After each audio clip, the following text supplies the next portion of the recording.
makes a lot of sense to me. I have to go back to the common sense and making sense because we're using the intellect to rationalize these things. So it really makes a lot of sense. I love when you say that in your book, yeah, the feeling good component and Yes. working on that. It's not easy, right?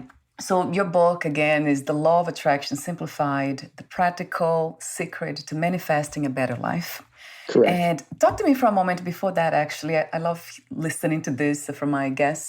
What was the main inspiration and intention to write this book, Tim? Yeah, great question. For this book, I remember you asking me this about the joy of not thinking, and it's a very different answer than the joy of not thinking. The joy of not thinking is like really my bread and butter in terms of what we've been discussing for the last 10, 15 minutes. The Law of Attraction Simplified is, I've edited and written commentary on a lot of Law of Attraction teachings because I find the advice to be highly practical and relevant, yet something that a lot of people don't understand well. Like, the Law of Attraction is very commercialized, right? And there's this deep spiritual angle and depth there as well that I just feel like most people don't hear about. And working with people over a number of years on some of these concepts made me realize that, I had something I really wanted to share in book form about how to better utilize these principles in a more practical way. That also at the same time felt spiritual, and didn't feel superficial, that it wasn't just about making money quickly or, manifesting a brand new car or whatever the stereotype might be. Like there's so much depth to these teachings and so many great teachers that most people who are into the Law of Attraction have probably never heard of or have just heard about in a very, superficial way. So that's what that book is about. And I got so into it that, I've done a podcast afterwards, which is basically an extension of the book, just because there's so much to unpack there. And it's so fun to look at these different practical ideas, because what's cool is a lot of the Law of Attraction information, it's like you test it out and then you see if it works for you or not, because you see results in your life or you don't see results. And it's interesting, so. Yeah, right. Yeah. Working with the non-visible and the visible, kind of trying to match those realities, the inner world and the outer world. For me has been something more like the more I realize who I am in a sense of non-form, no thing, a sense of inner peace, a sense of calm kind of sets in, and love, really, that's what it is, unconditional love. And then the desires, they come from that space.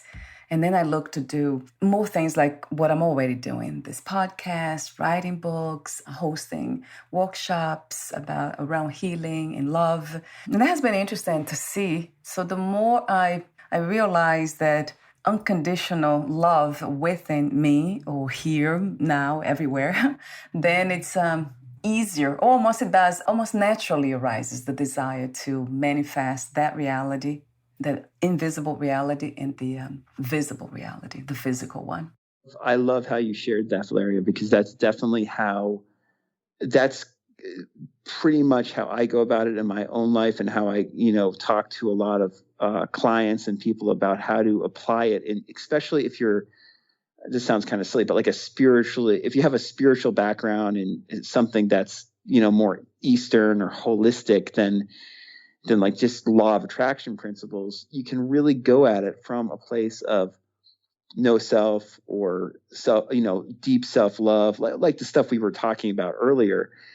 And if you then explore these Law of Attraction principles and really ponder them, you naturally start kind of manifesting from that place of deep love or of no self or something like that. So in other words, there's no discrepancy between these things. So when you get into that place of peace, deep peace, there's an inherent abundance connected with that naturally, which I always knew about, but I never connected with the Law of Attraction until I really got into the Law of Attraction. And then I was like, wait a minute, like you say, there's basically a way to manifest from that place, once you are there, it then becomes far easier to bring out that abundance in your external plane, in the external plane as well. It's not a big leap between the two. And it doesn't mean it's easy to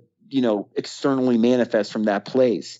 The key thing, in my opinion, is getting to that place, right? And being in that place regularly, because it feels good and it feels right, especially for people who are, deeply spiritual. But my point is, you can also, from that place, as you said, focus more on what you truly desire and see it manifest, which is very holistically gratifying, I would say. Yeah. So talk to me also about I know you mentioned earlier briefly about the podcast. So you host a podcast called Law of Attraction Explored.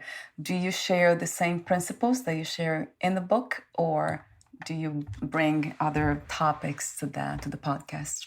Yeah, great question. So the book, for your listeners, I would say the book is probably the best place to start if you're interested in just finding out about the law of attraction and kind of my take on it in like a concise form, because it's a book I spent a lot of time on and edited it a lot. So it's very straightforward.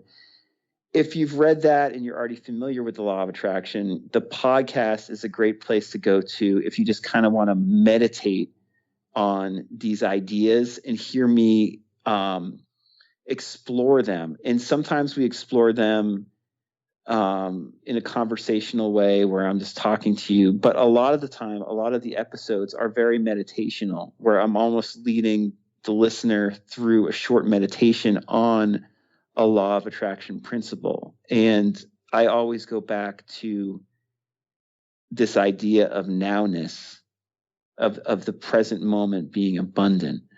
And so each episode is usually only about 10 minutes long. They're usually between 8 and 15 minutes, max. So they're short meditations a lot of the time. And, I'm now telling people, if you want a course on the law of attraction, my podcast is a course on the law of attraction, because I've been very surprised, to be honest with you, not a good surprise, that that seemingly not many people are discussing some of the older teachers as much as they could. It's been very surprising that someone like myself, who's much more of like a non-dual Zen spiritual person, is the one bringing these teachers to a lot of people, because I just would think that other people would be interested, and I know they are, but it seems like a lot of these teachings are being neglected. And so the podcast is a chance to really get exposed to answer your question, not just law of attraction teachers, but also I do manage to bring in a lot of mystical teachers and, a lot of modern self-development teachers that people might not have ever heard of, and then connect some of their stuff with the law of attraction. So it's a fun podcast, and it's easy to listen to because each episode is short. So